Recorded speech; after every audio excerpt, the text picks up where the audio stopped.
I want to take you now to Kenya, where a number of Al-Shabaab fighters have been killed during an attack on a Kenyan military base, which is also used by American forces. The base is located in Lamu County, and the site is known as Camp Simba. Al-Shabaab quickly claimed responsibility for this attack. There's no word yet on any casualties among Kenyan or US troops. Well, let's get more from Haru Matasa, who joins us live from Nairobi. As you say, we're still waiting to hear what any casualties that may have been incurred by the US or others in this attack. What more are you learning about it? Well, it was an audacious attack. This military base is manned by the Kenyans and the Americans, but Al-Shabaab still managed to break through. Right now, we're being told the attack is over. The Kenyans and Americans are now combing the area, trying to find those who were responsible. Lamu Airport is closed. No flights are coming in or out. People working near the area have been told to go home for their own security. We also know, for example, that Lamu, that particular area, Lamu County, is very volatile. It's near Boni Forest. That's where a lot of Al-Shabaab fighters are said to be hiding. And over the years, the Kenyan Defence Forces have been going in and out, trying to weed them out, and there have been casualties on both sides.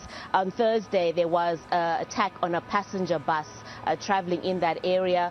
They were ambushed by Al-Shabaab fighters, suspected Al-Shabaab fighters. They shot at the bus. 3 people were killed. And people have been told generally in that area to try and be aware, stay away from dangerous hotspots like that particular area. Al-Shabaab has been gaining more ground and becoming more brave, as some people say, because they've been stepping up attacks in Kenya, neighboring Uganda, and most recently in Somalia. Last week, there was a truck bomb explosion that killed dozens of people in the capital, Mogadishu. Al-Shabaab says the reason why they're attacking Kenyans in particular is because the Kenyans are in Somalia right now, the Kenya Defence Forces, and they want the Kenyans to leave Somalia. They said that the Kenyans have no business in that country. So right now on the ground in Lamu, it seems tense but calm at the moment. The attack is over, but officials, the Kenyans and Americans, are still going through the area trying to find those who are responsible, and the airport for now still remains closed. Haru, just a couple of things. You mentioned that attack last month in Mogadishu carried out by Al-Shabaab. We've also seen Al-Shabaab be attacked quite heavily by US and also African Union forces over the past year or so. So what does this tell us still about the capacity and the resilience of a group such as Al-Shabaab to carry out an attack inside Kenya like this? Well, when you speak to people, they say Al-Shabaab seems to be very resilient. And the way they fight is they kind of use like guerrilla tactics. For example, the truck bomb in Somalia, they approached a checkpoint and they exploded a truck that was carrying explosives.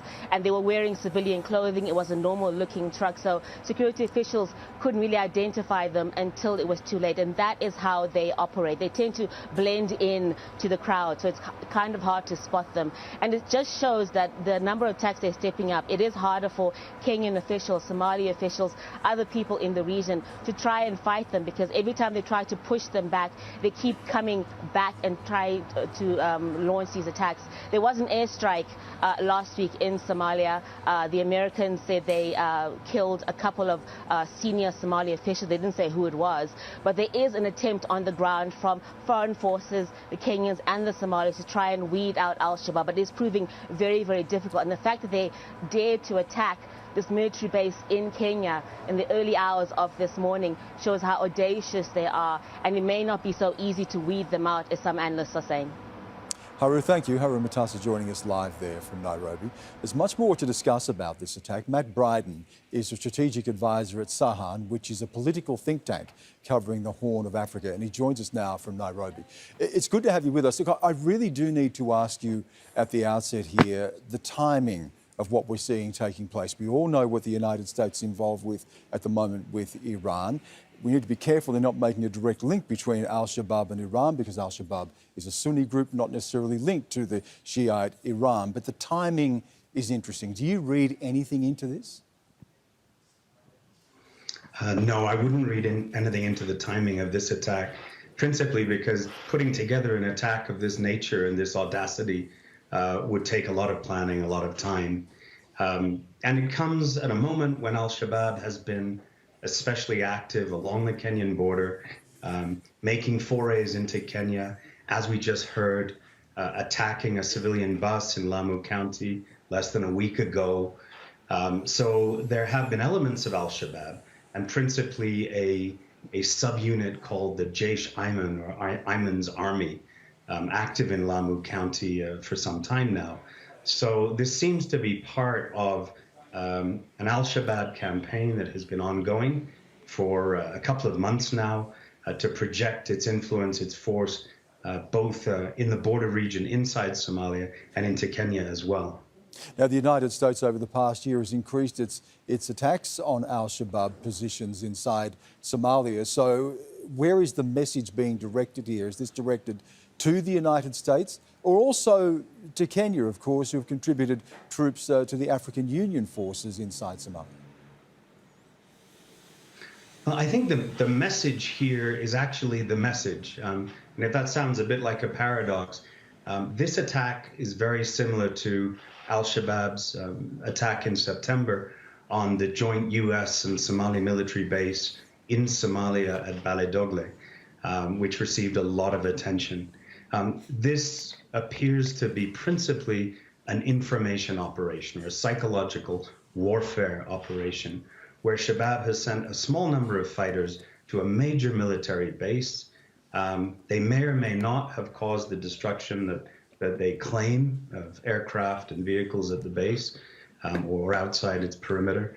But the propaganda value of having actually struck across the border, hitting a joint Kenyan-American military installation is going to be much greater than the actual damage that they've managed to inflict. And the fact that the force was so small indicates that they didn't intend to overrun the base. They weren't looking for a major military victory. And they issued a statement so soon after the attack that it was almost certainly written in advance, pre-prepared to hit the media and score propaganda points, just like the attack in September last year. So I think what we're looking at is the evolution of Al-Shabaab's asymmetric warfare capacity and its understanding of asymmetric warfare operations in a way that is intended to have maximum public impact, even if the military value is limited. Matt, appreciate your analysis. Matt Bryden joining us there via Skype.